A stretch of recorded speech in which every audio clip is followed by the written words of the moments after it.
বন্ধুরা, দুর্নীতি দমন কমিশন অর্থাৎ দুর্নীতি যারা দমন করবে, তারা যদি দায়িত্ব অবহেলা করে তাহলে দুর্নীতি কীভাবে ঘুচবে, এ বিষয় নিয়ে আমি আলোচনা করব। আমার সাথে থাকেন, একটু পরে একটু নিরাপদ দূরত্বে আমি যেয়ে নই, কারণ কাউকে বিশ্বাস করার মতো আমি এখন তো খুব একটা পাইনি আর কি।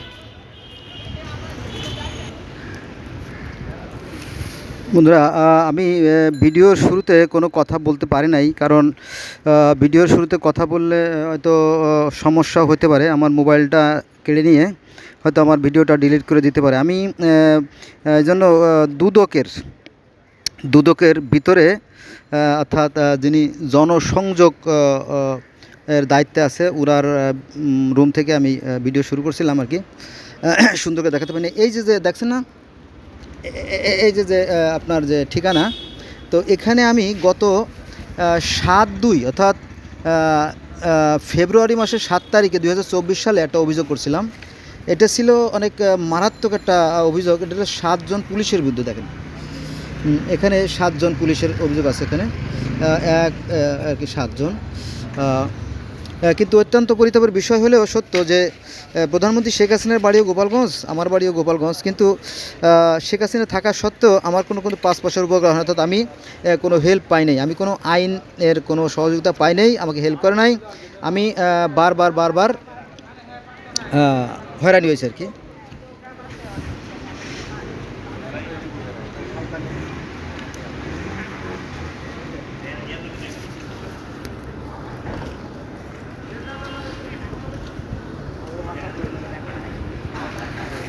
তারপরে ব্যর্থ হয়ে আজকে আবার আসলাম। তো এখানে আজকে এই এলো আগের খাম, এই খামটা আগে নিয়েছিলাম, এই খামটা আজকে নিলাম। ওখানে যে রিসিপশনে আছে, ওনার নাম হচ্ছে উবাইদুর রহমান খান, গাজীপুর বাড়ি।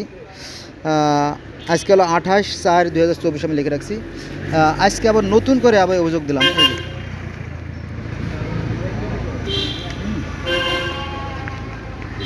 ওই একই কাহিনী আর কি উল্লেখ করে আমি আজকে আবার একটা অভিযোগ দিলাম। এলো 28/4, দেখুন,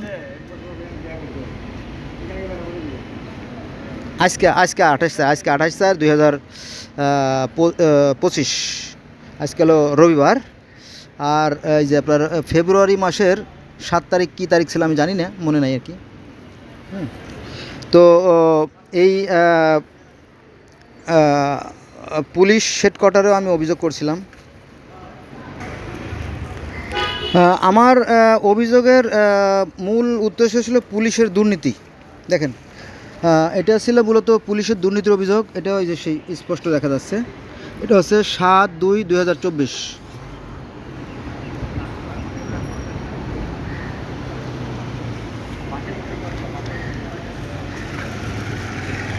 তো পুলিশের বিরুদ্ধে, মানে পুলিশে দুর্নীতি করছে, এই অভিযোগটা দিছিলাম আমি পুলিশ হেডকোয়ার্টারে, কিন্তু তারাও কোনো ব্যবস্থা গ্রহণ করে নাই। তারপরে আপনার দুদকেও দিছিলাম, তারাও কোনো ব্যবস্থা করে নাই। তো এইভাবে যদি একটা দেশ চলতে থাকে তাহলে একটা দেশের 12টা বেজে যাবে, একেবারে সর্বনাশ হয়ে যাবে দেশের, ধ্বংস হয়ে যাবে দেশ। যেখানে নিয়ম শৃঙ্খলা আইন বলে কিছু নাই, সেখানে তো মনে করেন যে ধ্বংস সুনিশ্চিত। তার মানে এখানে দুদকেও কোনো ব্যবস্থা নেয় নাই, এখানে পুলিশ হেডকোয়ার্টার কোনো ব্যবস্থা নেয় নাই, এবং থানার পুলিশও কোনো ব্যবস্থা নেয় নাই। এই যদি চলতে থাকে তাহলে দেশ সুনিশ্চিতভাবে ধ্বংস হয়ে যাবে।